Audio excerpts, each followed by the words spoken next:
গল্প ব্যঞ্জনে সাদর আমন্ত্রণ। আজকের উপন্যাস পুষ্প, বৃক্ষ এবং বিহঙ্গ পুরাণ। লেখক আহমদ সফা। 1993 সালের আগস্ট মাসে এই 4 তলার চিলেকোঠা মতো ঘরটিতে আমি থাকতে আসি। আমার লোকেরা বলল, 4 তলায় একটা ঘর পাওয়া গেছে, আপনি গিয়ে একবার দেখে আসুন, পছন্দ হয় কিনা। আমি বললাম, যাওয়া যাওয়াতে কাজ নেই, যখন পাওয়া গেছে একেবারে ঠিক করে ফেলো। তারা ভাড়া ঠিক করলো, রীতিমতো দরদস্তুর করে আগাম 6 মাসের জায়গায় 3 মাসে নামিয়ে আনলো। যখন চুক্তি করার কথা উঠল, বাড়িওয়ালা ভদ্রলোক বেঁকে গেলেন। তিনি জেদ ধরে বসলেন, যে লোক বাড়িতে থাকবে তার সঙ্গে বাতচিত না করে তিনি তার বাড়ি ভাড়া দিতে রাজি নন। আমার লোকেরা এসে জানালো, এই তো মোটে 4 বাড়ি পর, আপনি একটু গিয়ে ফাইনাল কথা বলে আসুন। আমি সাফ বলে দিলাম, আমার যদি বাড়ি দেখে অপছন্দ হয় কিংবা বাড়িওয়ালার সঙ্গে কথাই না বনে, তাহলে ঘর নেওয়া হবে না। তোমরাও যেমন চাইছো আমি এ বাড়ি তোমাদের ছেড়ে দিয়ে অন্য কোথাও চলে যাই, সেটি সম্ভব হচ্ছে না। তার চেয়ে এক কাজ করো, তোমরা গিয়ে বাড়িওয়ালা ভদ্রলোককে বুঝিয়ে সুঝিয়ে নিয়ে এসো, এখানেই তার সঙ্গে কথাবার্তা বলা যাবে। আমার আশঙ্কা ছিল, হবু ভাড়াটের আবদার মেটাতে বাড়ির মালিক ভদ্রলোক আমার বর্তমান আস্তানার চৌকাঠ মারাতে রাজি হবেন না। শেষ পর্যন্ত আমার আশঙ্কা মিথ্যে প্রমাণিত হলো। আমার লোকেরা এসে জানালো, আগামীকাল সকালবেলা আমার ভাবি বাড়িওয়ালা সাহেব মসজিদে নামাজ পড়তে যাবেন। ফজরের নামাজ সেরে বাড়িতে এসে নাস্তা খাওয়ার পর তিনি একটু হাঁটতে বেরোবেন। এই প্রাতঃভ্রমণ সেরে আসার পথে তিনি আমার সঙ্গে কথাবার্তা বলতে আসবেন। বাড়িওয়ালা সাহেব আমার লোকজনদের তার সকালবেলার সময়সূচিটা যেভাবে জানিয়েছিলেন, তারা হুবহু দাড়িকমা মিলিয়ে সবটা আমার কাছে বলেছিল। আমি কথাবার্তার ধরন দেখে বুঝে নিয়েছিলাম, বাড়িওয়ালা সাহেবটি অত্যন্ত খুঁতখুঁতে ধরনের মানুষ হবেন। আগামীকাল ভাবি বাড়িওয়ালা দর্শন দিতে আসছেন, এই শুভ সংবাদ শ্রবণ করার পর তার আগের রাতে আমার কাজ বেড়ে গেল। ভালো করে ঝেঁটিয়ে সপ্তাহ ধরে জমে থাকা ধুলোবালি পরিষ্কার করতে হলো। লম্বা ঝাড়ু দিয়ে দেয়ালের ঝুলি কালি অপসারণ করে নিলাম। বইগুলো সুন্দর করে সাজিয়ে শেলফে রাখলাম। এখানে ওখানে ছড়িয়ে রাখা ময়লা জামা কাপড় সব উঠিয়ে নিয়ে লন্ড্রিতে পাঠিয়ে দিলাম। বাকি কাপড় চোপড় যা আছে গোছগাছ করে আলনায় রাখলাম। পুরনো চাদরটা উঠিয়ে নিয়ে বিছানায় একটি নতুন চাদর পেতে দিলাম। বালিশের ওয়ারগুলো বদলাতেও ভুল করলাম না। অস্বস্তিতে সারা রাত আমার ভালো করে ঘুম হয়নি। আগামীকাল সকালবেলা হবু বাড়িওয়ালা নতুন ভাড়াটের সঙ্গে কথাবার্তা বলতে আসছেন। আমার বর্তমান নিবাসের হালচাল দেখে যদি তার অপছন্দ হয়, তিনি আমার কাছে বাড়ি ভাড়া দেবেন না। খুব সকালবেলা ঘুম থেকে উঠে ভালো করে দাড়িটা কেটে নিলাম এবং গোসল সেরে ধোয়া পায়জামা পাঞ্জাবি পরলাম। যেহেতু শুনেছি বাড়িওয়ালা একজন নামাজি বান্দা, সকালবেলা অনেকটা পথ হেঁটে নামাজ আদায় করেন, আমি গত বছর রোজার ঈদে কেনা কিস্তিটা বের করে আনলাম এবং 2 ভাঁজের মাঝখানে ফু দিয়ে একটুখানি ফুলিয়ে টেবিলের উপর রাখলাম। ধরে নিয়েছিলাম টেবিলের উপর দাঁড় করানো টুপিটি দেখা মাত্রই বাড়িওয়ালা সাহেবের মনে ধারণা জন্মাবে, ধর্মে কর্মে আমার বিলক্ষণ মতি আছে এবং তার মনে আমার সম্পর্কে একটা ভালো ধারণা হবে, আর তিনি তার 4 তলার চিলেকোঠার 2.5 কামরার ঘরটি আমার কাছে ভাড়া দিতে অমত করবেন না। নাস্তা খাওয়ার পর থেকে উৎকণ্ঠা সহকারে অপেক্ষা করছিলাম। অবশেষে আমার হবু বাড়িওয়ালা সাহেব দর্শন দিলেন। আমি উঠে গিয়ে তাজিম সহকারে তাকে হাত ধরে চেয়ারে বসালাম। বাড়িওয়ালা সাহেব বসেই আমার ঘরের সব কিছু আগাগোড়া চোখ বুলিয়ে দেখলেন। আমার মনে হলো কড়া পাওয়ারের চশমার ভেতর দিয়ে তার দৃষ্টি ঘরের কোনা কাঞ্চি সবটা জরিপ করছে। আমি একটুখানি আত্মপ্রসাদ অনুভব করলাম। গত রাতের ঝাড়া মোছা সাজানো গোছানো একেবারে বিফলে যায়নি। আমার হবু বাড়িওয়ালা ভদ্রলোকটি দেখতে একেবারে লকলকে চিকন। রাস্তায় চলার সময় হঠাৎ যদি বেশি বাতাস ধাক্কা দেয়, অর্ধেকটা ভেঙে পড়ে যাবে এমন শরীর। গায়ে খয়েরি রঙের একটা পাঞ্জাবি, মাথায় কিস্তি টুপি, মুখে পান, কিন্তু চিবিয়ে যাচ্ছেন ভেতরে ভেতরে। খুব ভালো করে ঠাহর না করলে চোখে পড়ে না। তিনি খুব নরম জবানে কথা বলেন। জানতে চাইলেন আমি কত টাকা মাইনে পাই। তার মাসিক ভাড়া মারা যাবে না এরকম একটি আস্থা সৃষ্টি করার জন্য মাসে যত টাকা পাই তার পরিমাণটা 3 গুণ বাড়িয়ে বললাম। তারপর তিনি জানতে চাইলেন বাড়িতে আপনারা কতজন থাকবেন। আমি জবাব দিলাম একজন ভাইয়ের বেটা এবং আরেকটি ছেলে, আপাতত এই 3 জনই থাকব। বাড়িওয়ালা সাহেব জানালেন 3 জনের বেশি যদি হয় তিনি ভাড়া দেবেন না। এ সময়ে যে বাড়িতে থাকছি সে বাড়ির বাড়িওয়ালি আপা এসে হাজির হলেন। এক মহল্লার মানুষ, বাড়িওয়ালার সঙ্গে তার বিলকুল চেনা জানা।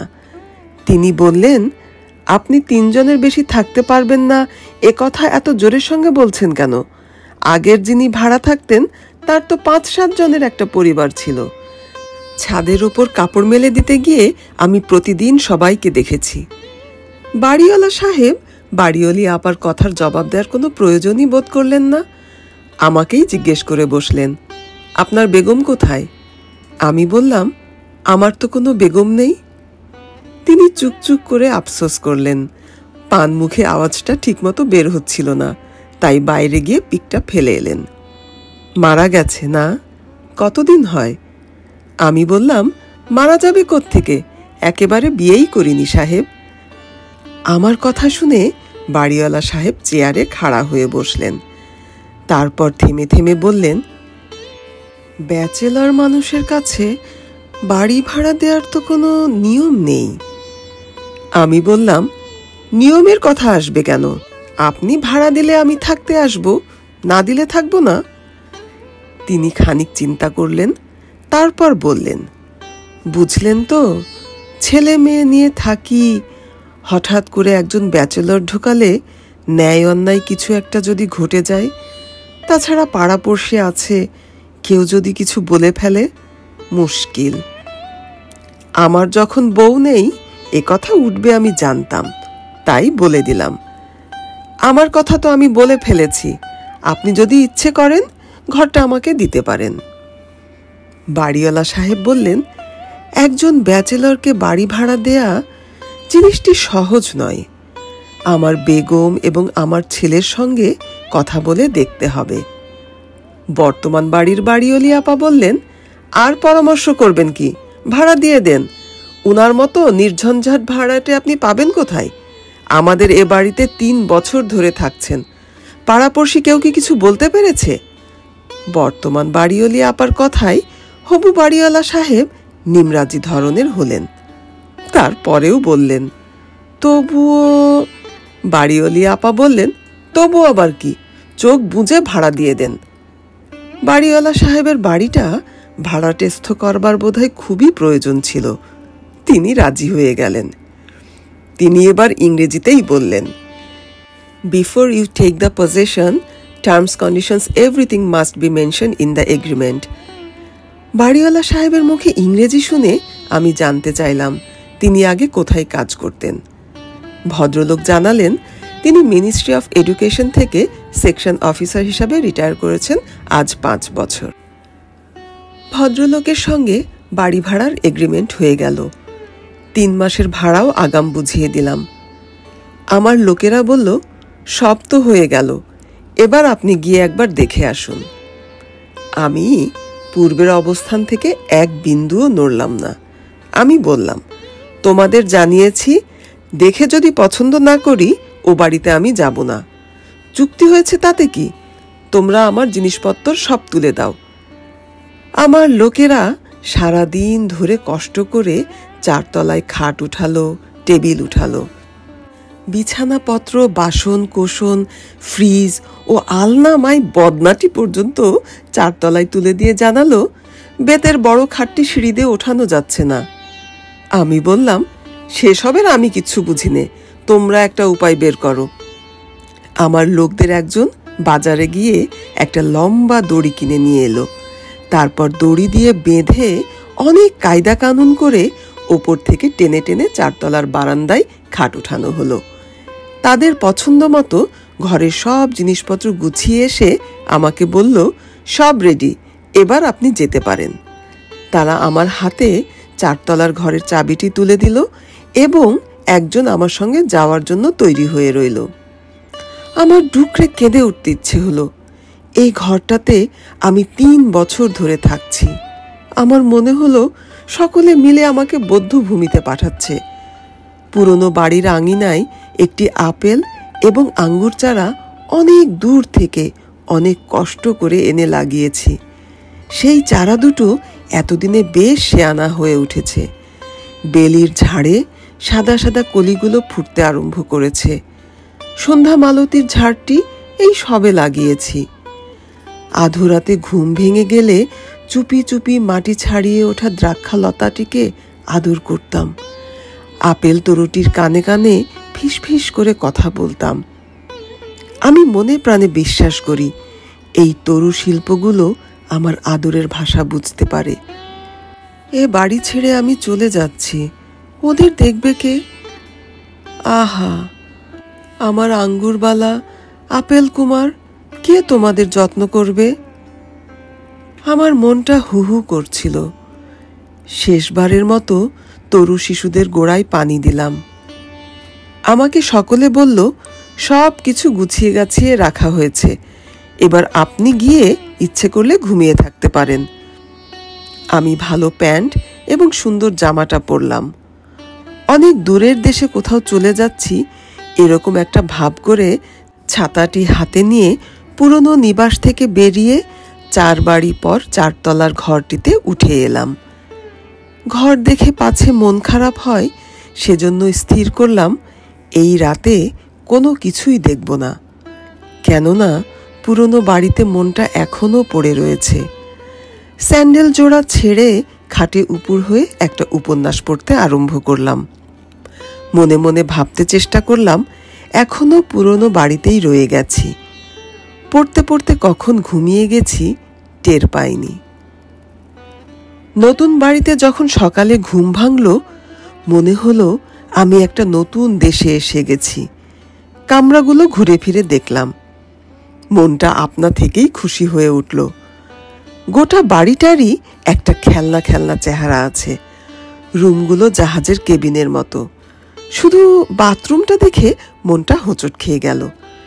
কিন্তু দরজা খুলে যখন বাইরে তাকালাম, সামনে উত্তর দক্ষিণে লম্বা এক ফালি ছাদের দেখা পেলাম। এই ছাদটাকেই আমি ভালোবেসে ফেললাম। ছাদের উপর দাঁড়িয়ে যখন ঢাকা শহরটাকে দেখলাম, আমি অভিভূত হয়ে গেলাম। আকাশটা চারপাশে গোল হয়ে নেমে এসেছে। চারপাশে সবুজ সবুজ গাছপালা আকাশের দিকে মাথা তুলেছে। কি সুন্দর আমার শহর! পূর্ব দিকে, উত্তর দিকে এবং দক্ষিণ দিকে যে সকল গম্ভীর গম্ভীর দালান আকাশ আড়াল করার সংকল্প নিয়ে মাথা তুলছে, এই ছাদ থেকে দেখলে তাদের মায়া মাখানো এবং অপরূপ দেখায়। এতক্ষণে পুরনো নিবাসের সঙ্গে নতুন ডেরার একটা তুলনা করার সুযোগ পাওয়া গেল। গোটা 2.5 বছর ধরে 4 বাড়ি পরে 3 তলা দালানের নিচতলার একটা ঘরে কাটিয়েছি। মনে হলো এতদিন আমি মায়ের পেটের ভেতর কাটিয়ে এসেছি। অদ্য সকালবেলা পৃথিবীর বুকে নতুন করে যেন ভূমিষ্ঠ হলাম। বাড়ি বদলের ব্যাপারটি আমার কাছে নতুন জন্মের আমেজ নিয়ে দেখা দিল। নতুন জন্ম না বলে কি বলবো? প্রসারিত আকাশ, অট্টালিকার সারি, গাছপালা, অজস্র পাখপাখালির উড়াউড়ি, সব কিছুর সঙ্গে নিজের অস্তিত্বের একটা সংযোগ এই যে আবিষ্কার করলাম। সামনে পেছনে যা দেখছি সব কিছু আমার অস্তিত্বের অংশ হয়ে যাচ্ছে। সূর্য, চন্দ্র, গ্রহ, নক্ষত্র, চলমান সত্তাসমূহের সঙ্গে আমিও রয়েছি। সকলে যেমন দাঁড়িয়ে আছে, আমিও তেমনি দাঁড়িয়ে আছি। সকলে যেমন চলছে, আমিও চলছি। সকলের মধ্যে নিজেকে খুঁজে পাওয়ার উপলব্ধি, এটাই তো নতুন জন্ম। নতুন জন্ম, নতুন জন্ম শব্দ দুটি আমার ভেতরে প্রতিধ্বনিত হতে থাকে, হতে থাকলো। আমার ছাদটি ঘেঁষে একটি নারকেল গাছ দাঁড়িয়ে আছে। চিরল পাতাগুলো বাতাসে ঝিরিঝিরি কাঁপছে। একটা শাখা আমার ছাদ ছুঁয়েছে। গাছে হলুদ ফুল এসেছে। হঠাৎ কারো চোখে পড়ে না, অনেকক্ষণ তাকিয়ে থাকলে তবেই দেখা যায়। নারকেল গাছটির পাশে আর একটি নারিকেল গাছ। সেটির মাথা বাড়ি ছাড়িয়ে গেছে, শুধু কাণ্ডটি দেখা যায়। আমার দক্ষিণের জানালা বরাবর একটি আম গাছ। গাছটি যথেষ্ট উঁচু নয়, শাখা প্রশাখা পত্রপল্লব মিলিয়ে গাছের নিজস্ব একটি সংসার রয়েছে। এই গাছের নিবিড় পাতার আড়ালে কাকেরা রাত্রি যাপন করে। ভোরের অনেক আগে থেকে দোয়েলেরা শীষ দিতে থাকে। একটু বেলা হলে এক ঝাঁক বুলবুলি কোত্থেকে উড়ে এসে ডালে ডালে ছুটোছুটি করে। আসে ঝুটি শালিক, গাং শালিক। দুটো ঘুঘু গলা ফুলিয়ে যখন ডাকে, আমার গ্রামের ভাড়া ভিটির কথা মনে পড়ে যায়। এত পাখি দলে দলে একা একা জোড় বেঁধে বেঁধে কোথা থেকে আসে? আমি কি জানি কোথায় পাখিদের দেশ? এক ঝাঁক সবুজ টিয়ে আকাশে চক্কর দিয়ে বেড়ায়। তাদের কর্কশ আওয়াজ কানে এসে লাগে। বিশাল আকাশের প্রাণ স্পন্দনের মতো তাদের ওড়াওড়ির শব্দ আমার সমস্ত চেতনা আচ্ছন্ন করে রাখে। আমার বাড়ির পাশে রাস্তা, তার পাশে বাড়ি এবং বাড়ি, বাড়ির পরে বাড়ি। এই এত উঁচু থেকে বাড়িগুলোর অস্তিত্ব গাছপালার আড়ালে অনেকখানি ঢাকা পড়ে থাকে। নিচ থেকে দেখলে সম্পূর্ণ ভিন্ন রকম চরিত্র। বাড়িগুলোই আসল। গাছপালার চেহারা বিশেষ নজরে আসে না। আমার বাড়ির দুটি বাড়ি পরে একটা 5 তলা বাড়ি। ওপরের তলায় আজও সিমেন্টের পলেস্তরা লাগেনি, লাল লাল ইটগুলো দেখা যায়। সে বাড়ির পাঁচিল ঘেঁষে একটা নোনা ফলের গাছ আকাশের দিকে উঠছে তো উঠছেই। ঢাকা শহরে এটি বিরল বৃক্ষ, খুব খাপছাড়া ব্যাপার। আমার মনে হয় গাছটিও সে কথাগুলো ভালো করে বোঝে। নোনা গাছটি জানে এই ইটকাঠের শহরে তার উপস্থিতি বড় বেমানান। তাই গ্রাম্য জেদের বশবর্তী হয়ে গাছটি ওপরের দিকে ক্রমাগত বেড়ে গিয়ে স্পর্ধায় আকাশ স্পর্শ করার চেষ্টা করছে। এই বারান্দার ছাদটিতে দাঁড়িয়ে আমার মনে হচ্ছে ঈশ্বরের বেশ কাছাকাছি চলে এসেছি। বর্তমানে আমি যেখানে আছি তার অবস্থান পাহাড়, পর্বত, নদী, সমুদ্র ইতস্তত প্রসারিত পৃথিবীর বুকের আঁকা বাঁকা পথসমূহ থেকে অনেক দূরে। আমি যেখানে দাঁড়িয়ে আছি সে বড় আজব জায়গা। এখানে দাঁড়িয়ে পৃথিবী দেখতে গেলে আমার নিজের সঙ্গে দেখা হয়ে যায়, আবার নিজেকে দেখতে গেলে পৃথিবীর সঙ্গে মোলাকাত ঘটে। বিকেলবেলা সুশীল এলো আমার খবর নিতে। সে আমার পালক ছেলে। সুশীলের খুঁটিয়ে দেখার দৃষ্টি অসাধারণ। সে প্রতিটি জিনিসপত্র যাচাই করে দেখল। তার ধারণা আমি এ বাড়িতে আসার সময় অনবধানতাবশত কোনো না কোনো জিনিস ছেড়ে এসেছি। আপাতত কোনো ছেড়ে আসা জিনিসের হদিশ না পাওয়ায় সুশীল নিজেকে ব্যস্ত রাখার জন্য একটা কাজ বের করে নিল।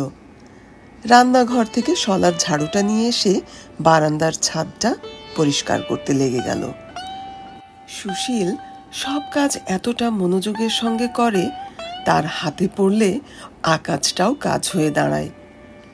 সে ঝাড়ু দিয়ে পিটিয়ে এত সব নোংরা জিনিস বের করে আনলো, দেখে তো আমার ভিড়মি খাওয়ার জোগাড়।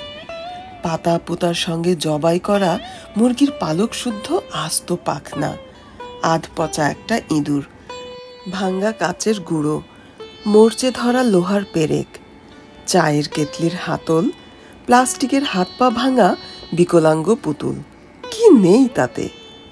সুশীল সব দুর্গন্ধযুক্ত ময়লা জিনিস একটা টুকরিতে ভরে নিয়ে বলল, ওগুলো নিচে ফেলে দিয়ে আসি, ফিরে এসে আপনাকে একটা মজার জিনিস দেখাবো। সুশীল নিচে গেল আর আমি সিগারেট জ্বালিয়ে মজার জিনিস দেখার অপেক্ষা করতে লাগলাম। সুশীল ময়লা ফেলে ফিরে এলে আমি বললাম, কই সুশীল, তোমার মজার জিনিস কোথায়? সে বলল, একটু অপেক্ষা করুন, আগে সাবান দিয়ে হাত পাগুলো একটু ধুয়ে নিই, অনেক নোংরা ময়লা ঘেঁটেছি। সে হাত পা ধুয়ে গামছায় হাত মুছতে মুছতে বলল, এই দিকে আসুন। আমাকে বারান্দার দক্ষিণ দিকের ছাদে নিয়ে গেল। তারপর সুতোর মতো 3-3.5 ইঞ্চি লম্বা একটি আধমরা চারা দেখিয়ে বলল, এটা কোন গাছের চারা বলুন দেখি।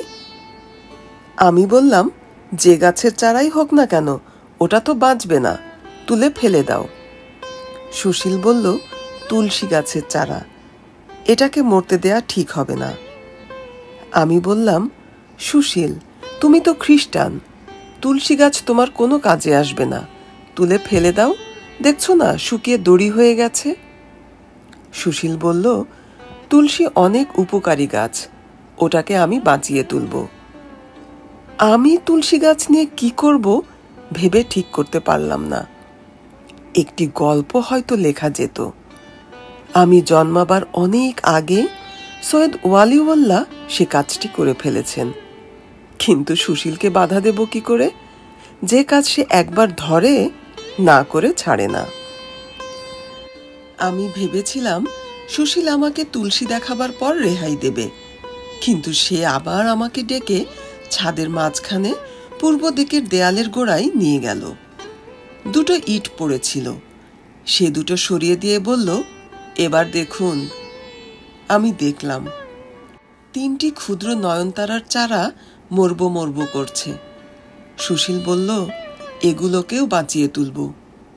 আমি বললাম, যা ইচ্ছে করো। আমার মনে একটা ভাবনা জন্মালো, এমন সিমেন্টের শক্ত ছাদ ভেদ করে নয়নতারার চারা জন্মালো কেমন করে? আশ্চর্য প্রাণ শক্তি। তারপর সুশীল আমার কাছে আর কিছু জিজ্ঞেস করল না। 3 তলায় বাড়িওয়ালা সাহেবের বাড়ি থেকে চেয়ে একটা হাতুড়ি নিয়ে এলো। লুঙ্গিটা একটু আলগা করে বসে হাতুড়ি দিয়ে ইট ভাঙতে আরম্ভ করলো। আমি বললাম, ইট ভাঙছো কেন?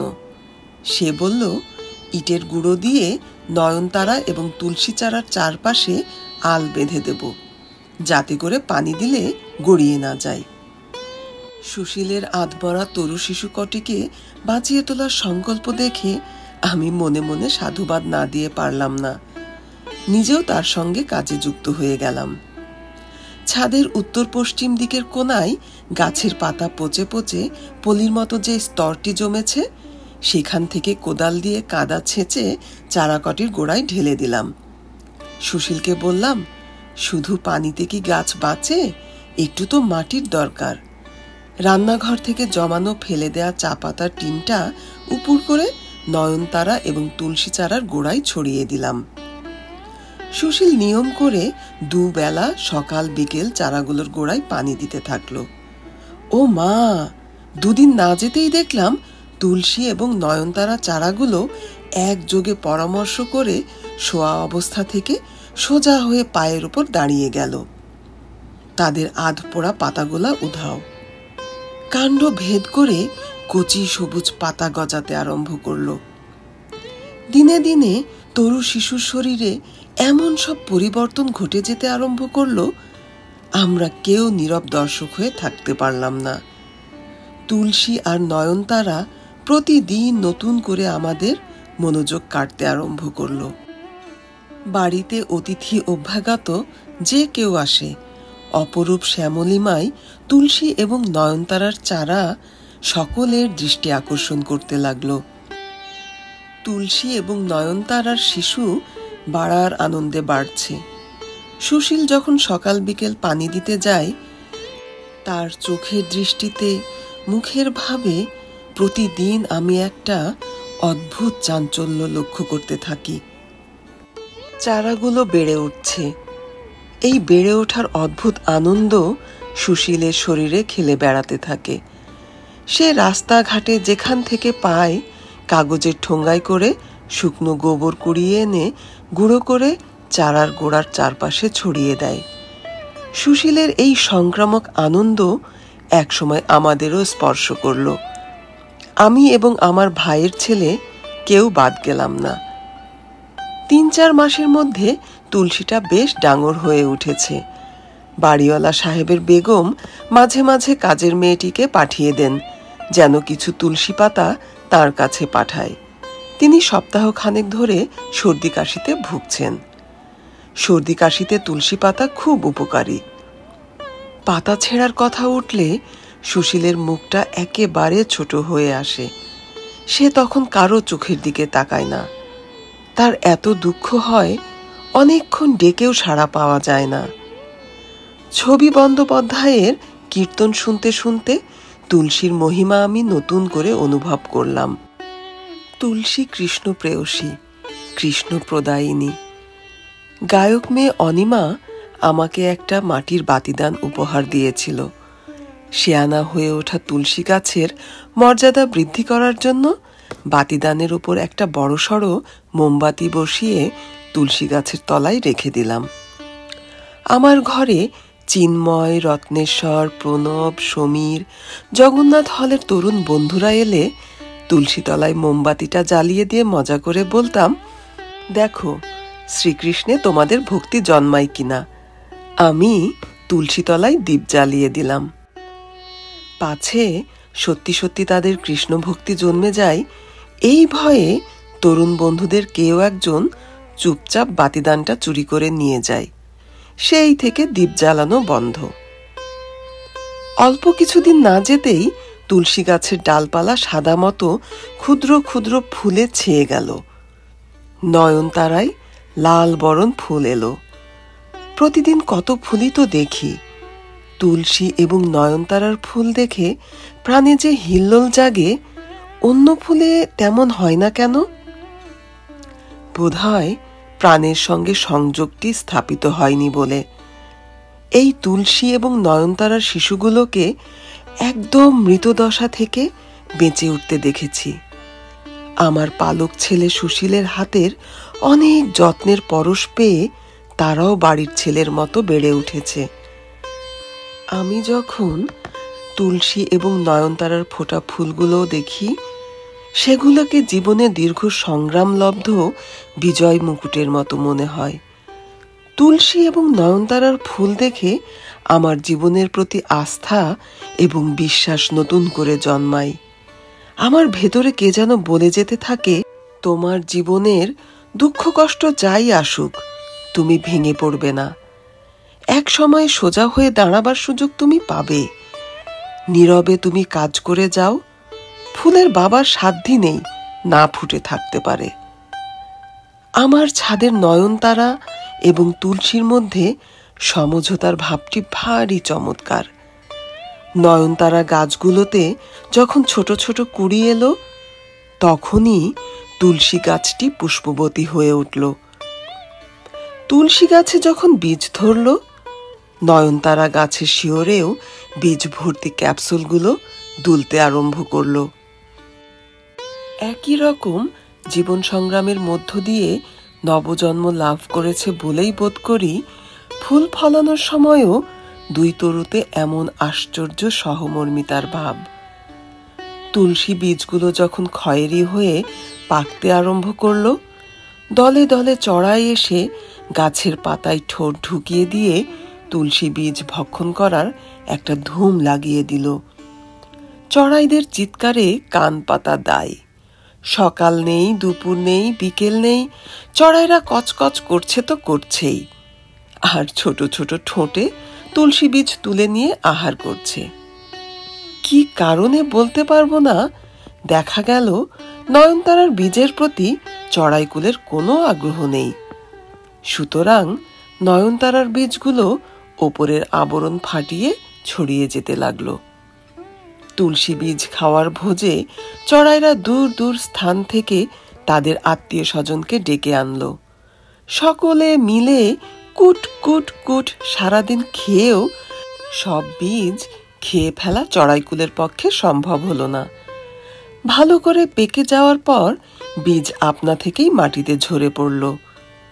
বসিখের শেষাশেষি যখন বৃষ্টি নামলো, দেখলাম ছাদের অর্ধেকটা জুড়ে তুলসী এবং নয়নতারার চারা কান খাড়া করে দাঁড়িয়ে গেছে।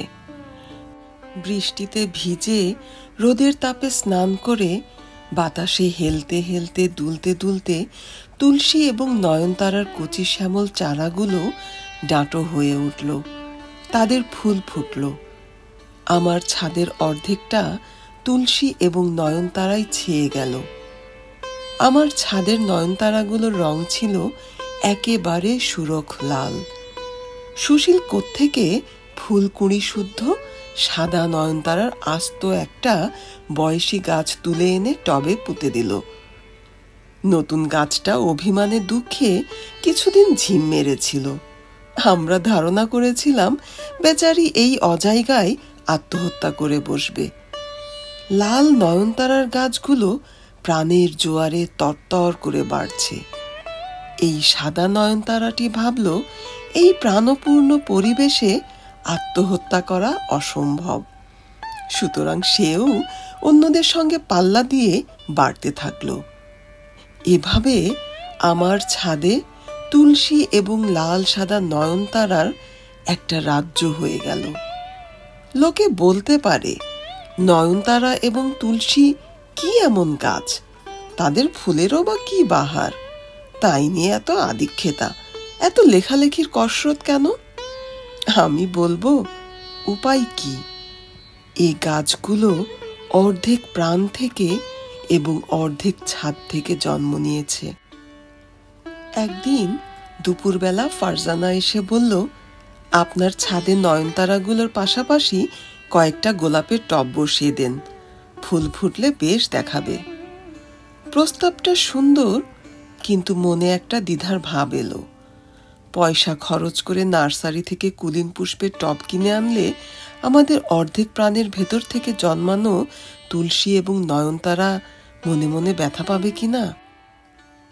সেই সন্ধেবেলায় আমার ভ্রাতুষ্পুত্র আনোয়ার 20 শুদ্ধ 4টে বড় বড় টব কিনে এনে নয়নতারার ফাঁকে ফাঁকে বসিয়ে দিল।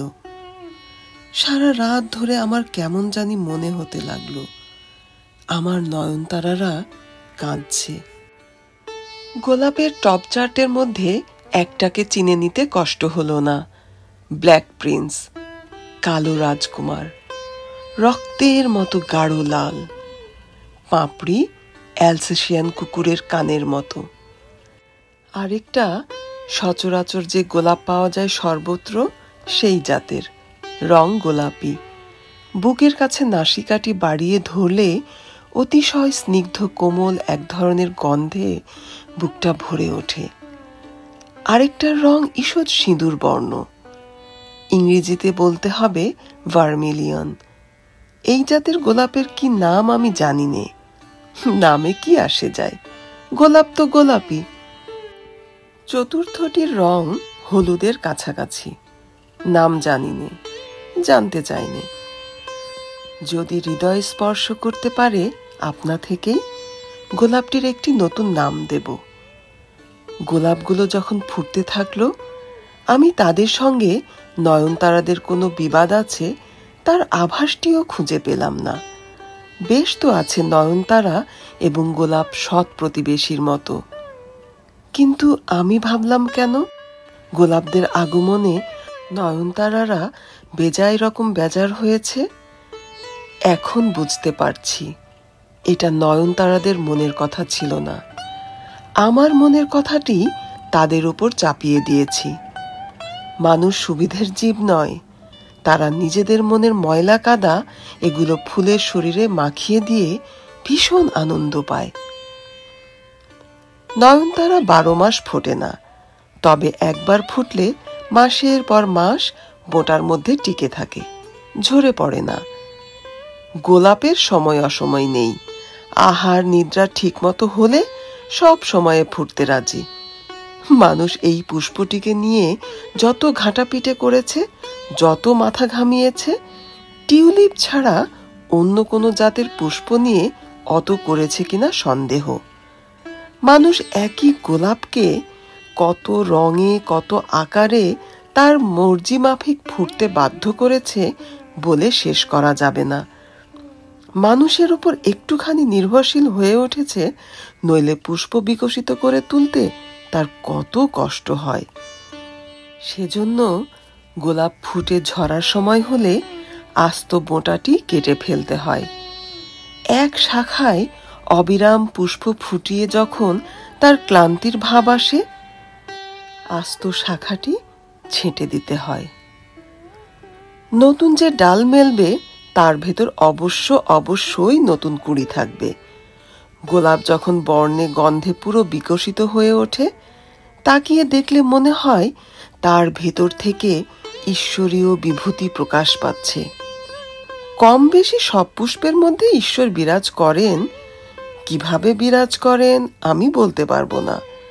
বিশ্ব ব্রহ্মাণ্ডের কোথাও কোনোখানে যদি ঈশ্বর নাও থাকেন, শুধু পুষ্পাঞ্জলি নিবেদন করার জন্য আমাকে একটা ঈশ্বর মনে মনে বানিয়ে নিতে হবে। গোলাপকে নিয়ে একটু গলে পড়ে গেলাম। এই সুষমা সম্পন্ন পুষ্পটি দেবতার সেবায় লাগে না। দেবতার দুর্ভাগ্য না পুরোতে ঈর্ষা আমি কেমন করে বলবো। পুজোয় কেন পুষ্পের প্রয়োজন হয় এখন মনে হচ্ছে তার মাহাত্ম্য অল্প স্বল্প বুঝতে পারি। গাছের সঙ্গে ফলের সংযোগ সূত্রটির যে মিলন বিন্দু, সেটাই তো পুষ্প। পুষ্পের মধ্যে গাছ এবং ফল দুই বর্তমান রয়েছে। যেমন গোধূলির মধ্যে দিন এবং রাত যুগপৎ অবস্থান করে, তেমনি ফুলের মধ্যে বর্তমান এবং ভবিষ্যতে ওর হাত ধরে সুখ নিদ্রায় শয়ান রয়েছে। অনেক ভেবে দেখেছি, পুজোর চাইতে ফুলের যে কোনো উৎকৃষ্ট ব্যবহারের কথা আমি চিন্তাও করতে পারিনে। যে দেবতাকে ধরতে পারিনে, ছুতে পারিনে, তার উদ্দেশ্যে যদি পুষ্পাঞ্জলি নিবেদন করি, তিনি হয়তো মুখ তুলে চাইবেন।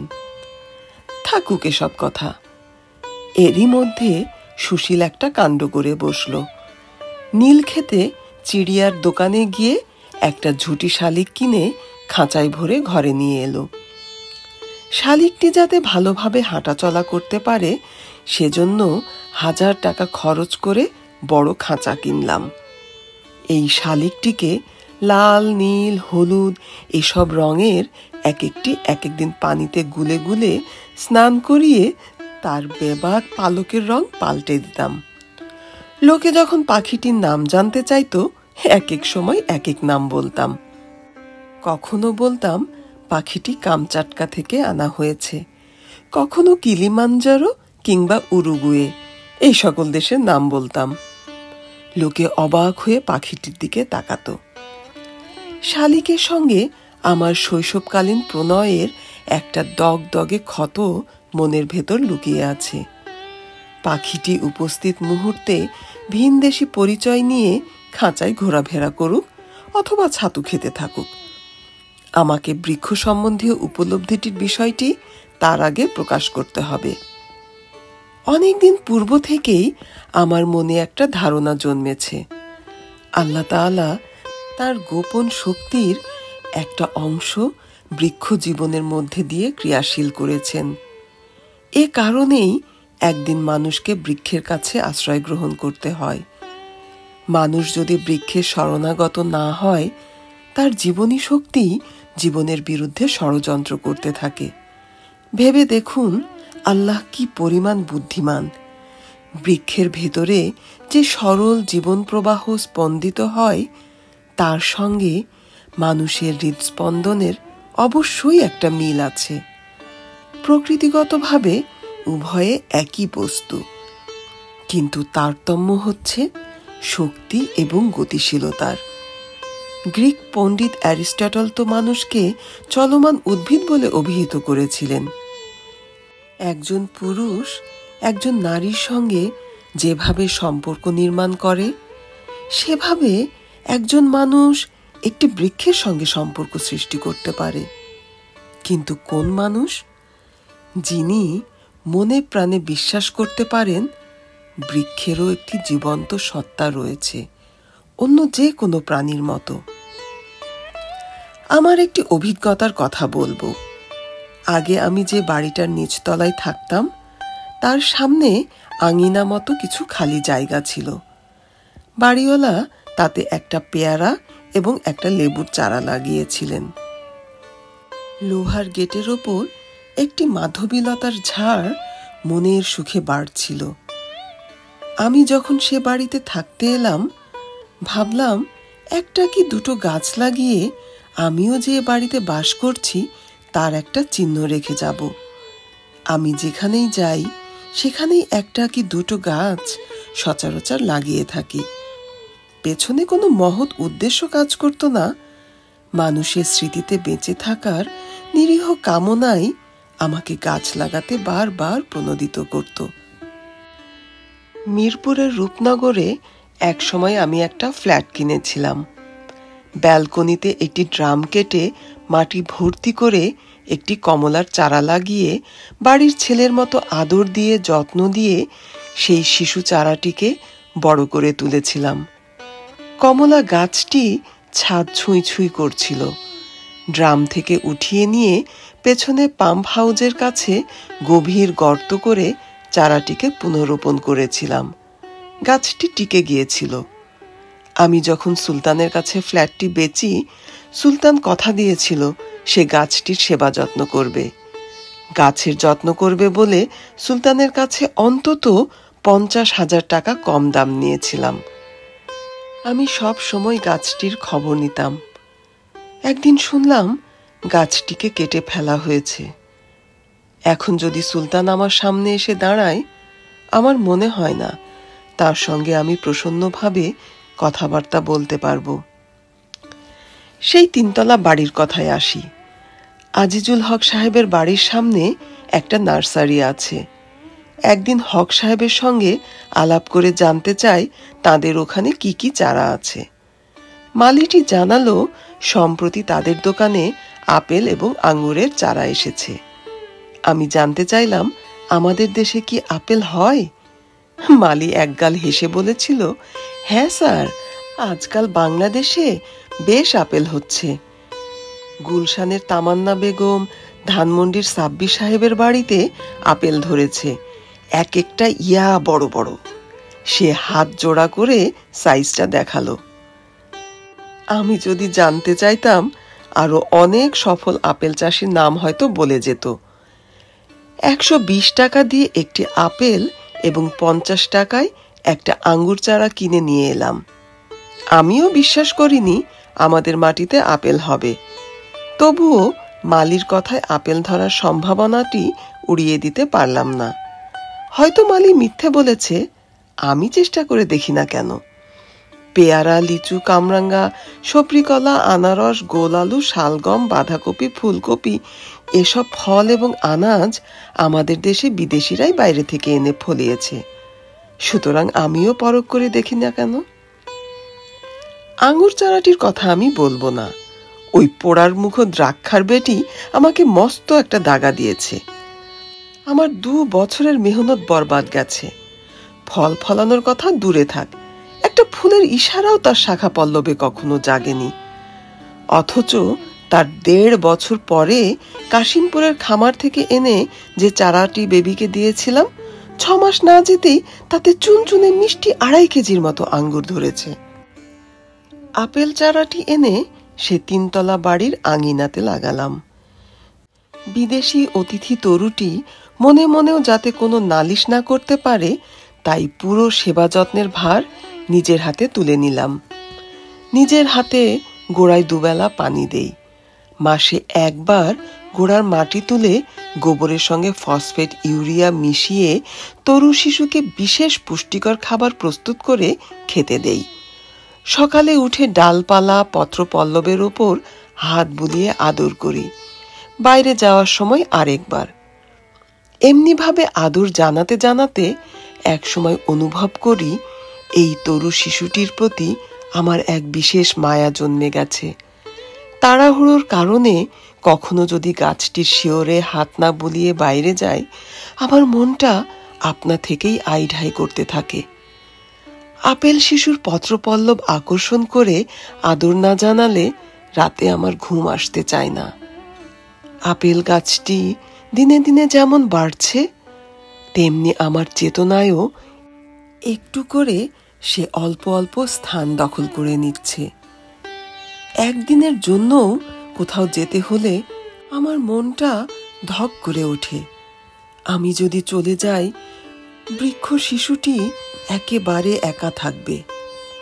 একজন মানুষের আরেকজন মানুষের প্রতি যেমন ভালোবাসা জন্মায়, এই গাছটির প্রতিও আমার মনে সেরকম স্থায়ী অনুরাগ জন্ম নিল।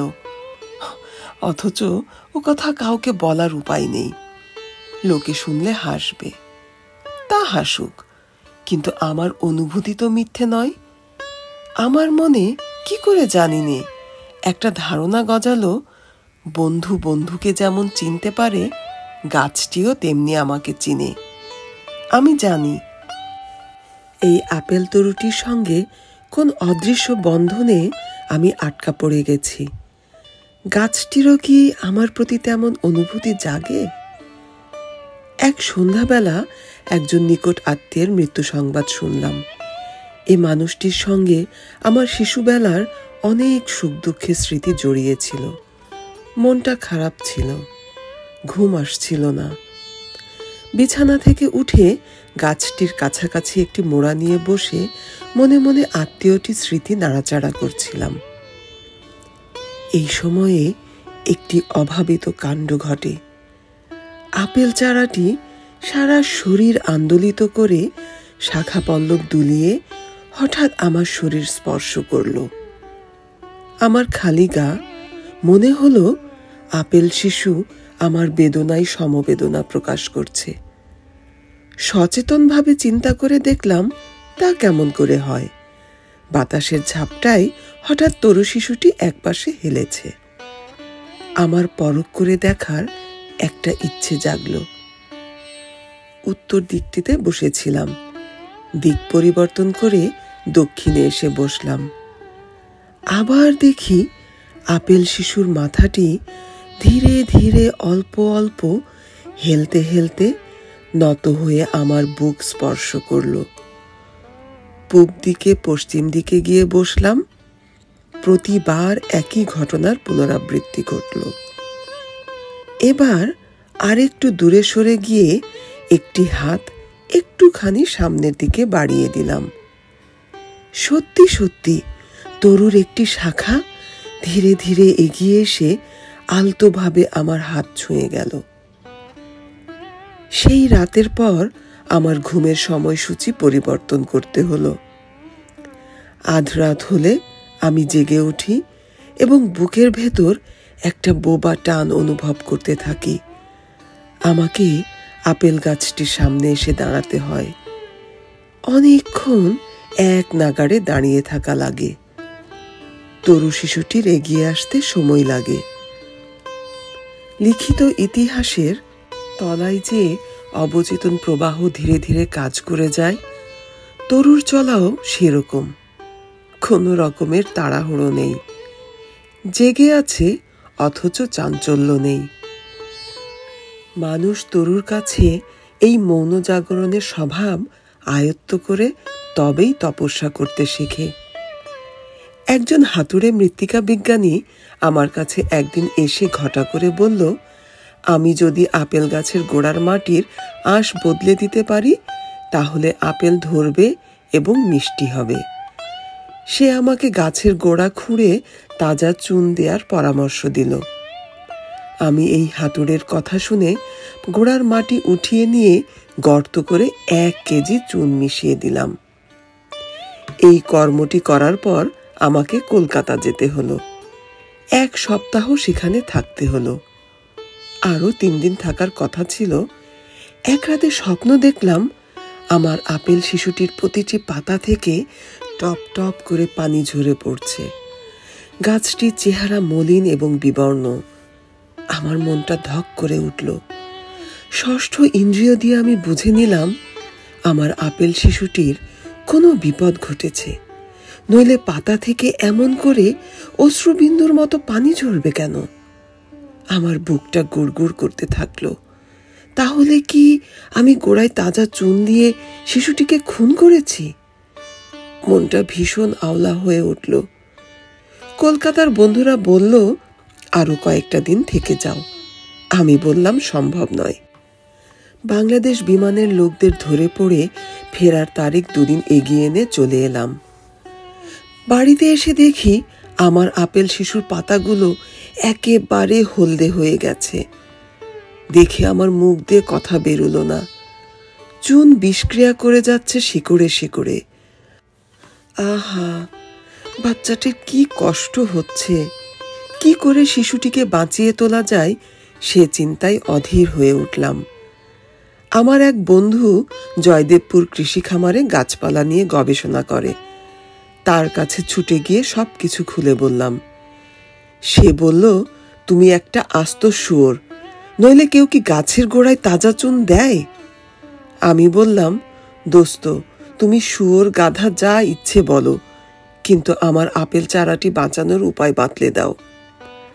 সে অত্যন্ত নিস্পৃহ ভঙ্গিতে মরণাপন্ন রোগীর শিয়রে বসে ডাক্তার যেমন করে কথা বলে তেমনি ভাবে বলল, চারাটি শেকড় শুদ্ধ তুলে নিয়ে অন্য জায়গায় লাগিয়ে দেখো, বাঁচলেও বাঁচতে পারে, কিন্তু শেকড়গুলো ভালো করে ধুয়ে ফেলবে, চুনের কোনো স্পর্শ যাতে না থাকে। আপেল শিশুটিকে অন্য জায়গায় রোপণ করলাম। বেঁচেও উঠল। কিছুদিন না যেতেই ডালপালা ঝাঁকড়া হয়ে উঠল। কিন্তু বেদনার সঙ্গে লক্ষ্য করলাম আমি কাছে দাঁড়ালে তার ডালপালা আমার শরীর স্পর্শ করতে ছুটে আসে না। আমার উপর তার ক্ষোভ, অভিমান এবং অবিশ্বাস গাঢ় মূল হয়েছে। একবার আমি তাকে খুন করার চেষ্টা করেছি। সে কেন আমাকে প্রীতি নিবেদন করবে? তার অবিশ্বাস এবং সন্দেহ দূর করতে আমার 4 মাস সময় লেগেছে। গাছ কিছুই ভোলে না, সব কিছু মনে রাখে। 1980 সালের আগস্ট মাসের দিকে হবে। টিপু সুলতান রোডে দৈনিক গণকণ্ঠ পত্রিকার অফিসে গিয়ে নিশ্চিত হলাম পত্রিকাটি মরতে যাচ্ছে। আমার বুক ফেটে কান্না আসছিল। এত চেষ্টা চরিত্র, এত পরিশ্রম সব বৃথা যাচ্ছে। কত জনের কাছে ভিক্ষে করলাম, দেশি বিদেশি কত মানুষের দুয়ারে টাকার জন্য ধর্ণা দিলাম। যা হওয়ার কথা ছিল তাই হতে যাচ্ছে। আগামীকাল থেকে মেহনতি জনগণের মুখপত্রটি মুখ বুজে আত্মহত্যা করবে। বানের জল সরে গেলে যেমন পড়ে থাকে থিকথিকে কাদা, বিপ্লব করার প্রাথমিক জোশ কেটে যাওয়ার পর অবিশ্বাস, সংশয়, কাদা ছোঁড়াছুড়ি এগুলো উপরে উঠে আসতে শুরু করেছে। অতীত শোভাযাত্রার স্লোগান এসবের কথা যখন ভাবি, মনে হতে থাকে নায়াগ্রার জলপ্রপাতের গর্জন আস্তে আস্তে ফিকে হয়ে মিলিয়ে যাচ্ছে। কোথায় বিপ্লব? আকাশের পূর্বে জেগে ওঠা রঙিন রামধনুর বিলীয়মান আভার মতো সব কিছু কোথায় হারিয়ে যাচ্ছে। এই এতগুলো বছর আমি কোন মরীচিকার পেছনে ছুটলাম? এখন অনুভব করছি আমি ভীষণ ক্লান্ত এবং ভীষণ একাকী। আমার সামনে, পেছনে, ডাইনে বাঁয়ে কেউ কোথাও নেই। আমার চিৎকার করে অভিসম্পাদ দেওয়ার ইচ্ছে হচ্ছিল, কিন্তু আমার যৌবন এবং আমার সময় ছাড়া অভিসম্পাদ দেওয়ার মতো মনে মনেও কাউকে খুঁজে বের করতে পারছিলাম না। গণকণ্ঠ অফিস থেকে বেরিয়ে একরকম ঘোরের মধ্যে হেঁটে নওয়াবপুর রোডে চলে এলাম। বিপ্লবের সম্ভাবনা যখন অতলে তলিয়ে গেল, আমার স্বাদ, আহ্লাদ, স্বপ্ন, বাসনা সব কিছু তার সঙ্গে ছারখার হয়ে গেল। আমি অস্তিত্বের সব কিছু আগামী বিপ্লবের উদ্দেশ্যে নিবেদন করেছিলাম। আজকে অনুভব করছি, আমি গায়ে গতরে তরুণ হলেও আমার ভেতরে বুড়ো মানুষের ইচ্ছে শক্তিও নেই। আমি হাঁটছি, কিন্তু কোনো গন্তব্য নেই সামনে। অনেক সময়ই এমন হয়, মন নিজের ভেতর পাখা গুটিয়ে বসে থাকে। অঙ্গ প্রত্যঙ্গগুলো যান্ত্রিকভাবে নিজ নিজ কাজ করে যাচ্ছে। নওয়াবপুর রোড থেকে হেঁটে গুলিস্তান চলে এলাম। ওখান থেকে বাসে চাপলাম। বাস শাহবাগ থামলে নেমে পড়লাম। সে সময় আমি বিশ্ববিদ্যালয়ে আন্তর্জাতিক ছাত্রাবাসে থাকতাম। তখন জিয়া হল, মুজিব হল এগুলো জন্মায়নি। শাহবাগের পাশ থেকে আন্তর্জাতিক ছাত্রাবাসের গোড়া পর্যন্ত সমস্ত জায়গাটা একদম ফাঁকা ছিল। শাহবাগ থেকে জাদুঘরের পাশ ঘেঁষে বিশ্ববিদ্যালয়ের দিকে যাওয়ার একটা চিকন রাস্তা ছিল। তখন গোটা কাঁটাবন এলাকা জুড়ে সার সার বস্তি ছড়িয়ে ছিটিয়ে ছিল। কাঁটাবনের মসজিদটারও তখন জন্ম হয়নি। বাঁশের বেড়া এবং ঢেউটিনের একটি নামাজ ঘর ছিল। এই নামাজ ঘরের পাশ দিয়ে আরেকটি চিকন আলপথ মোহসিন হলের কোনায় গিয়ে ঠেকেছিল। আমি শাহবাগের রাস্তা ধরে পশ্চিমমুখ হয়ে হেঁটে আসছিলাম। মনে মনে কাঁটাবন নামাজ ঘরটির সামনের পথ দিয়ে আন্তর্জাতিক ছাত্রাবাসে উঠব সিদ্ধান্ত নিয়েছিলাম। হঠাৎ পথের উপর থ্যাতলানো একটি বেগুন চারা দেখতে পেলাম। দেখে আমার বড় মায়া হলো। আহা, বেচারি বেগুনের শিশু চারাটি জুতোর তলায় থেতলে গিয়ে কি কষ্টই না জানি পেয়েছে। নিজের অজান্তে মাটিতে উপুড় হয়ে চারাটি তুলে নিলাম। কেন এই কাজ করে বসলাম বলতে পারবো না। হয়তো প্রাণবান জিনিসের অনুচ্চার আবেদন আমার ভেতরের কানে শুনতে পেয়েছিলাম। চারাটি হাতে নিয়ে পায়ে পায়ে আমি হোস্টেলে চলে গিয়েছিলাম। আমার পাতানো বোন শাহানা আমাকে জিজ্ঞেস করলো, আপনার হাতে ওটি কি? আমি বললাম, বেগুনের চারা, মানুষের পায়ের তলায় পড়ে থেতলে গিয়েছে। শাহানা বলল, আপনি থ্যাতলানো বেগুন চারা দিয়ে কি করবেন? আমি বললাম, এটা দেয়ালের বাইরে কার্নিশের নিচে যে মাটিটুকু আছে সেখানে লাগিয়ে দেব। তুমি এক বদনা পানি দাও। শাহানা পানি এনে দিল। আমি দেয়ালের ওধারে গিয়ে চারাটা একটুখানি গর্ত করে পুঁতে দিলাম। আহা, হতভাগী শাহানা, আজকের দিনে তোমার চোখে তাকানোর ক্ষমতাও আমার নেই। আমার সঙ্গে যদি তোমার পরিচয় না হতো, হাবিবের সঙ্গে তোমার বিয়ে হতো না।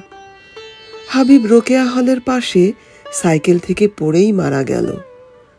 শাহানা বোনটি আমার, তোমার মন্দ ভাগ্যের জন্য আমার নিজেকে কেন দায়ী মনে হয়?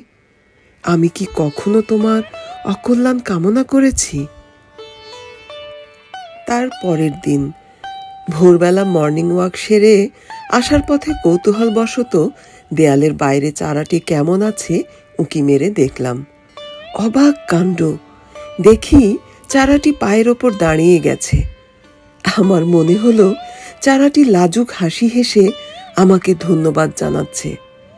এই থ্যাতলানো চারাকে একটা রাতের মধ্যে এমনভাবে উঠে দাঁড়াতে দেখে আমার ভেতরে একটা তোলপাড় হয়ে গেল। এই থ্যাতলানো বেগুনের চারা যদি উঠে দাঁড়াতে পারে, আমারও তো হতাশ হওয়ার কোনো কারণ নেই। আমার সম্ভাবনার সব পথ এখনো বন্ধ হয়নি। আছে, এখনো আমার আশা আছে। আমি আবার নতুন উদ্যমে জীবন শুরু করতে পারি। গণকণ্ঠ অফিস থেকে আসা অবধি আমার মনে একটা বেদনার অঙ্কুশ বর্ষার মতো ঝুলছিল। বিগত রাতে আমার একটুও ঘুম হয়নি। কেবল পায়চারি করেছি আর ভেবেছি কোথা দিয়ে কি ঘটে গেল। যেদিকেই তাকাই অন্ধকার দেখি। চারাটিকে এভাবে বেঁচে উঠতে দেখে আমার মনের পেশি সকল মনের ভেতর শিশুর হাত পা ছোড়ার মতো করে ঢেউ তুলতে লাগলো। এখনো আমি একেবারে আনকোরা তরুণ, যদি লেগে পড়ি কত কিছুই তো করতে পারি। নাস্তা খেয়ে জামা গায়ে দিয়ে ঢাকা কলেজের সামনে যেখানে চারা বীজ এসব বেচা হয় সেখানে ছুটলাম। উৎসাহের আতিশয্যে খেয়াল করিনি এত সকালে চারা বিক্রেতারা তার পণ্য সম্ভার নিয়ে আসে না। অতি আগ্রহের জন্যে মনে মনে লজ্জিত হলাম। আজিমপুর এক বন্ধুর বাড়িতে কিছুক্ষণ গল্প করে কাটালাম। ফেরার পথে 2 টাকা দিয়ে 12টি সতেজ হৃষ্টপুষ্ট বেগুন চারা কিনে নিয়ে এলাম। এবারেও শাহানার সঙ্গে দেখা। আমি বললাম, শাহানা, এবার বদনাতে হবে না, বালতি ভরে পানি দাও। শাহানা বলল, আপনার হয়েছে কি? বালতি ভরা পানি দিয়ে কি করবেন? আমি বললাম, বাজারে গিয়ে আরো 12টি বেগুনের চারা এনেছি। শাহানা পানি ভর্তি বালতি এগিয়ে দিতে দিতে বলল, এত বেগুন চারা লাগাচ্ছেন কেন? আমি বললাম, আমার হাউস লাগছে। সে আবার বলল, বেগুন ধরলে আপনি কি করবেন? আমি তৎক্ষণাৎই জবাব দিলাম, খাবো, বিলাবো, বাজারে নিয়ে বেচবো। সেই 12টা চারাও কার্নিশের নিচের মাটিতে লাগিয়ে দিলাম। এবার একটু কষ্ট করতে হলো। আগাছা ঝোপঝাড়ে সরু মাটির আল মতো জায়গাটা ঢাকা ছিল, সেগুলো উপড়ে ফেললাম। চারা লাগাবার আগে বটি দিয়ে মাটিও আলগা করে দিলাম। তারপর সবগুলো চারার গোড়ায় পানি ঢেলে দিলাম। রাতে অনেকক্ষণ জেগেছিলাম। নতুন লাগানো চারাগুলোর কথা ভেবেছি। আগামী সকালে 12টা চারা একসঙ্গে যখন মাথা তুলে দাঁড়াবে, কি সুন্দর একটা ব্যাপার হবে। পরের দিন মর্নিং ওয়াকেই গেলাম না। দেওয়ালের কাছে গিয়ে চারাগুলো দেখলাম, সবগুলো দাঁড়িয়ে গেছে। আমার বুকের ভেতরে কি দাপাদাপি। শাহানাকে ডাকাডাকি করলাম না। বালতি করে নিজেই পানি বয়ে চারাগুলোর গোড়ায় দিলাম। নিজের কাজের মূল্য এমন করে আর কোনো দিন বুঝিনি। সেদিনই বিকেল থাকতে থাকতেই চারা বিক্রেতার কাছে ছুটে গেলাম। তাকে বললাম, ভাই, আমাকে 10 টাকার বেগুন চারা দিন। চারা বিক্রেতা আমার মুখের দিকে তাকিয়ে জানতে চাইলেন, কোন বেগুনের চারা দেব? বেগুন মানে বেগুন, তার আবার রকম কি? চারা বিক্রেতা আমাকে জানালো, গোল বেগুন, লম্বা বেগুন, গফরগাঁওয়ের বেগুন, 12 মেশে বেগুন, নানান বেগুনের চারা তার কাছে মজুদ আছে। কোন বেগুনের চারা আমার চাই? আমি একটুখানি ধাঁধায় পড়ে গেলাম। আমার বন্ধু আবুল কাশেম ফজলুল হকের বাড়ি গফরগাঁও নগরীর কাছে পাকুন্দিয়া মোকামে। আমি দেখলাম তাকে ইজ্জত দেওয়ার একটা মৌকা পাওয়া গেছে। আমি বললাম, ঠিক আছে, গফরগাঁওয়ের চারাই দেন। দোকানি হেসে জিজ্ঞেস করলেন, গফরগাঁওয়ের বেগুনের চারা যে নিবেন, কিরকম মাটিতে লাগাবেন? চারাওয়ালার প্রশ্নে আমি একটুখানি মুশকিলে পড়ে গেলাম। আমি তো কার্নিশের নিচে দেয়ালের বাইরে চেকন মতো বাড়তি মাটিটা আবাদ করছি। এক ঝাঁক মানুষের সামনে চারাওয়ালার কাছে কি করে আমার জমিনের ধরনটির কথা বলি? শুনলে লোকে হাসবে। তথাপি বলতে হলো, কার্নিশের নিচে দেয়ালের ধারে বাড়তি মাটিটুকুই আবাদ করছি। চারাওয়ালা তার হিসেবে আমার কথাটা বুঝলো এবং বলল, ও বুঝলাম, ভিটে বাড়ি, ওতে গফরগাঁওয়ের বেগুন সুবিধা রইব না। আপনি 12 মেশে বেগুনের চারা নিয়ে যান। ওই রকম জায়গায় এই জাতের বেগুন খুব ভালো হয়। আমি দেখলাম বন্ধু ফজলুল হককে ইজ্জত দেখানোর যে একটা মৌকা পেয়েছি, চারাওয়ালার কৃষি বিষয়ক জ্ঞানের ধাক্কায় সে সুযোগটা ভেসে যাওয়ার উপক্রম। আমি বললাম, ঠিক আছে, আপনার কথা থাকুক, আমার কথাও থাকুক। 5 টাকার গফরগাঁওয়ের বেগুনের চারা আর 5 টাকার 12 মেশে বেগুন দিন। চারাওয়ালা দাঁত ফাঁক করে একখানা হাসি ছেড়ে দিল। সাব, আপনি আসল বেগুন চাষা নন, শখের বেগুন চাষা। চারা বিক্রেতারও ব্যঙ্গ করার একটা ভাষা আছে, প্রথম টের পেলাম। একসঙ্গে 10 টাকার কিনেছি বলে চারাওয়ালা আমাকে টাকায় 10টি করে চারা দিয়েছেন। 100টি বেড়ে ওঠা চারার আঁটিটা নেহায়েত ছোট নয়। শাক হিসাবে পাক করে খেলেও 8 জন মানুষের একটি পরিবারের দুবেলার সবজি হতে পারে। এই মোটা বান্ডিল দেখে শাহানা চোখ কপালে তুলল। সে বলল, আপনাকে কি ভূতে পেয়েছে? এত চারা আপনি করবেন কি?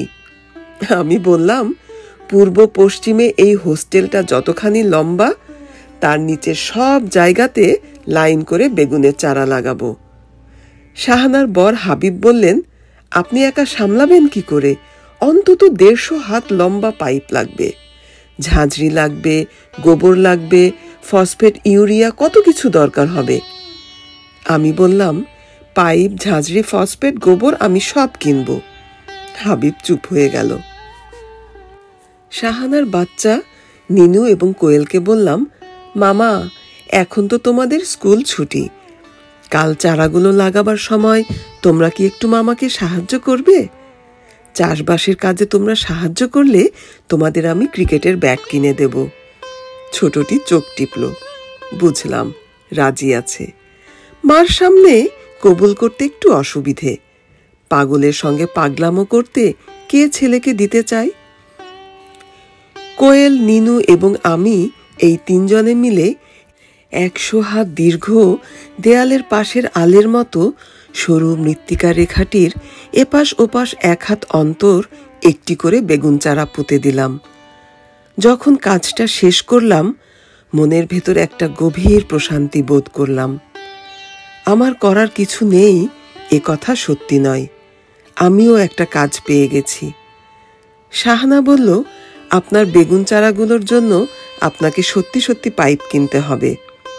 আমি বললাম, আমাকে কি মনে করেছো তুমি শাহানা?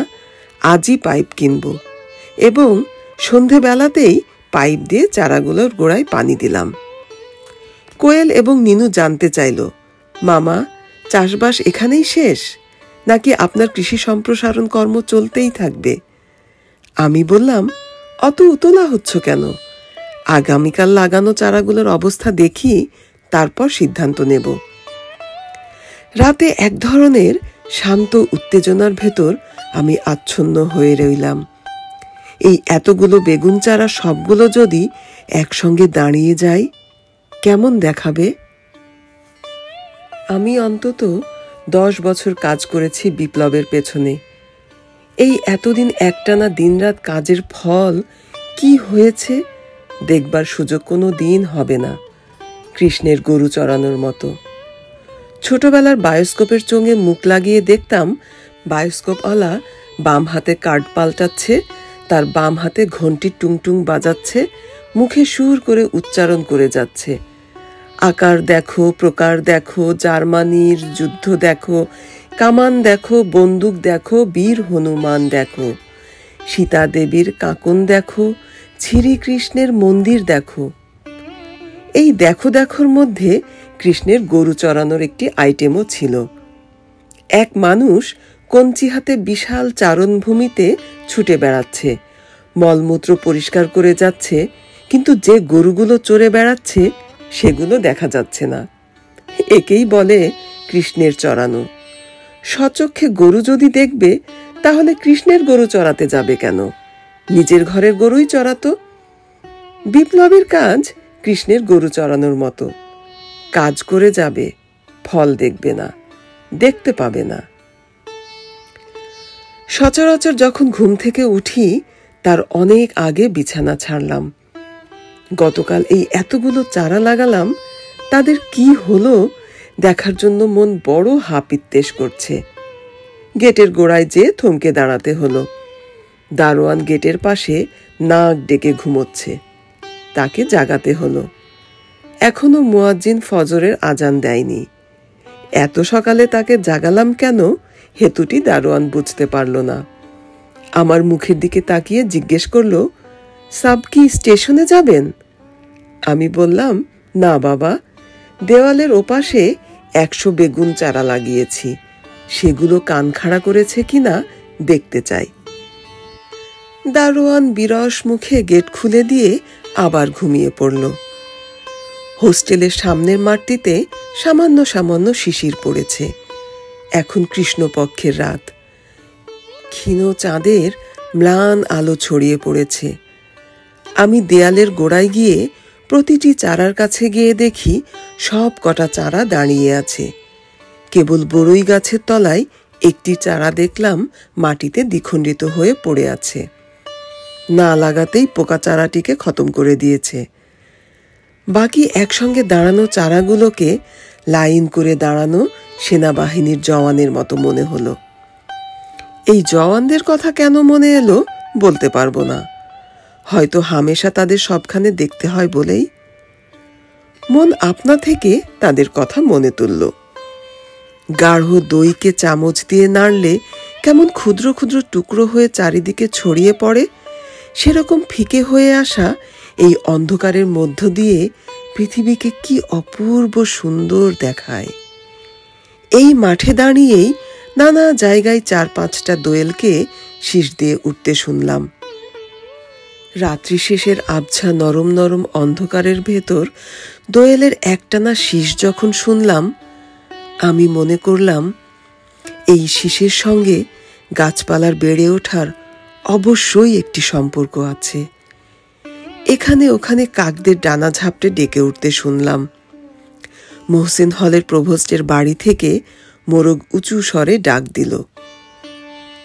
মোরগের ডাকের মধ্যে সূর্যের উদয় রাগের কিছু লালিমা মাখানো আছে মনে হলো। তারপরে মুয়াজ্জিন আজান দিল। তারপরেই ডালে ডালে শাখায় শাখায় নানা রকমের পাখি কিচির মিচির চিৎকার করতে আরম্ভ করলো। আমি ভাবলাম একেবারে মর্নিং ওয়াকটা সেরে এলে মন্দ হয় না। বিশ্ববিদ্যালয় মসজিদ পেরিয়ে সোহরাওয়ার্দী উদ্যানের গেট বরাবর হেঁটে রমনা পার্কে এবং রমনা পার্ক ছাড়িয়ে কাকরাইল মসজিদের গোড়ায় এলাম। ভেতরে ফজরের নামাজের জামায়াত চলছে। কেরাতের আওয়াজ শুনতে পাচ্ছি। নামাজ শেষে দেখলাম মুসল্লিরা বেরিয়ে এসে পাউরুটি এবং পাকা কলা দিয়ে নাস্তা করছেন। কেউ ইটের উপর বসে চাপাতি ছিঁড়ে ছিঁড়ে ডাল দিয়ে খাচ্ছেন। অধিকাংশের মাথায় টুপি সাদা ফুলের মতো ফুটে আছে। সবাই লম্বা লম্বা জামা পরেছে। ইত্যকার একটা দৃশ্যাবলী দেখে মনে হলো আমি একটা নতুন দেশে এসে গেছি। আমার ভেতরের কেমন অনুভূতি খেলে যাচ্ছিল। আমার সমস্ত হৃদয়বৃত্তিতে এই ভোরের শান্ত স্বভাব এমন একটা স্নিগ্ধ দোলা সঞ্চার করছিল, মনে হচ্ছিল আমার বুকে সমস্ত পৃথিবীটা এসে বাসা বেঁধেছে। আমার বুকে ঘাস গজাচ্ছে, বেগুন চারা সোজা হয়ে দাঁড়াচ্ছে, বৃক্ষ পত্র পল্লব বিস্তার করছে, বিহঙ্গ গান করছে। আর সকালের পৃথিবীটা দুধে ভেজা পাউরুটির মতো আর্দ্র হয়ে উঠেছে।